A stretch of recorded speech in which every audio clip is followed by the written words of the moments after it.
હવે જ્યારે આ પીચની કોમેન્ટેટરો વાત કરી રહ્યા હતા ત્યારે એવું હતું કે આ બેટિંગ પીચ હતી, પરંતુ સ્પિનરોને ફાયદો કરાવી શકે એવી આ પીચ હતી.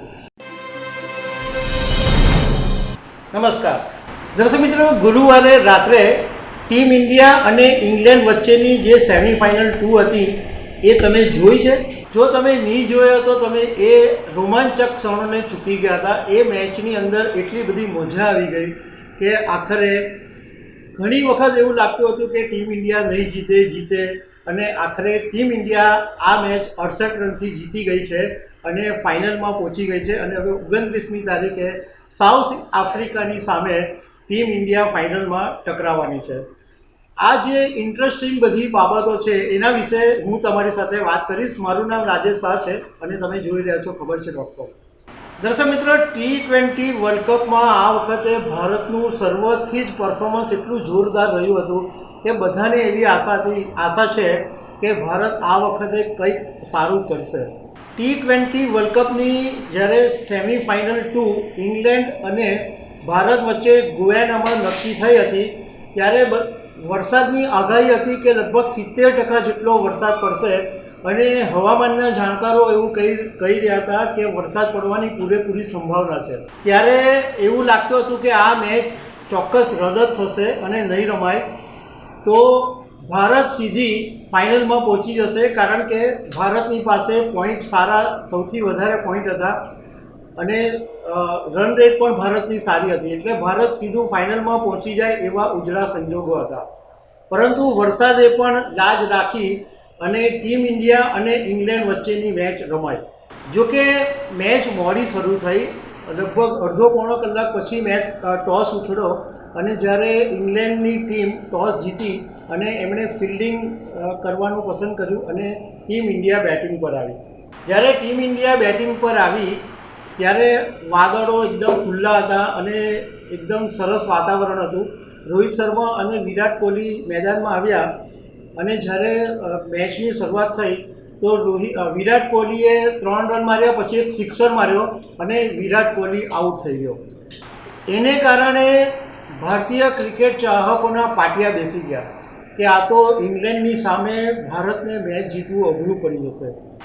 એ પછી રિષભ પંત મેદાનમાં આવ્યો અને રિષભ પંત પણ લાંબો સમય ક્રીઝ પર ટક્યો નહીં, એટલે ચાહકોને વધારે ચિંતા થવા માંડી અને ઇવન કોમેન્ટેટરો પર પણ એવું બોલી રહ્યા હતા કે બહુ અઘરું પડી શકે છે, આમ છે તેમ છે, ઘણી બધી વાતો કરી રહ્યા હતા.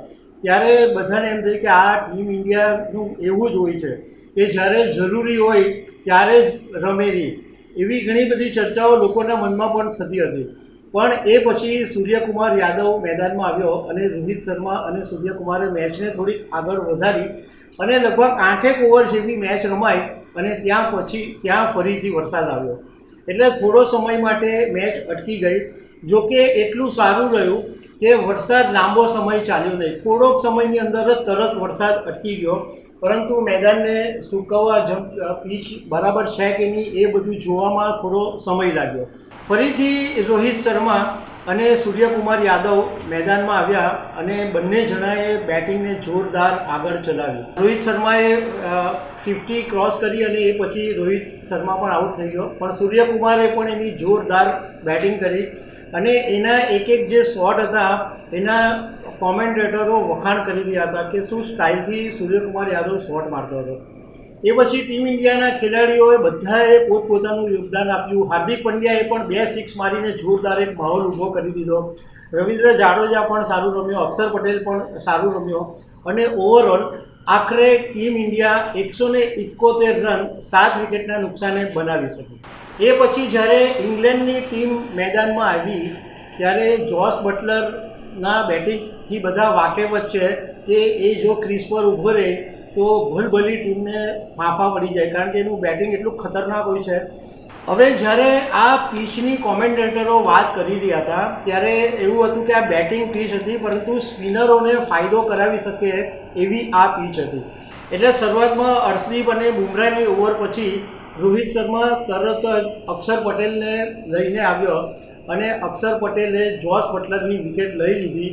એ વખતે સ્ટેડિયમમાં પણ જબરજસ્ત નારા લાગી ગયા અને ટીમ ઇન્ડિયાના ખેલાડીઓમાં પણ એક ઉત્સાહ આવી ગયો અને ચાહકોને પણ એમ લાગ્યું કે હા હવે કંઈક આશા છે કે ટીમ ઇન્ડિયા જીતશે.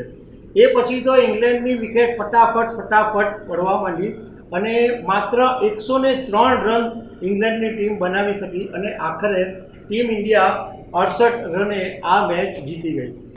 આ મેચની અંદર કેટલીક એવી ઇન્ટરેસ્ટિંગ બાબતો પણ છે જે તમને જાણવામાં રસ પડશે. એક વખત એવું બન્યું કે જ્યારે રોહિત શર્મા બેટિંગ કરી રહ્યો હતો ત્યારે જે સ્ટમ્પ પાસે જે માઇક હોય એનો અવાજમાં એમાં રોહિત શર્માનો અવાજ આવી ગયો.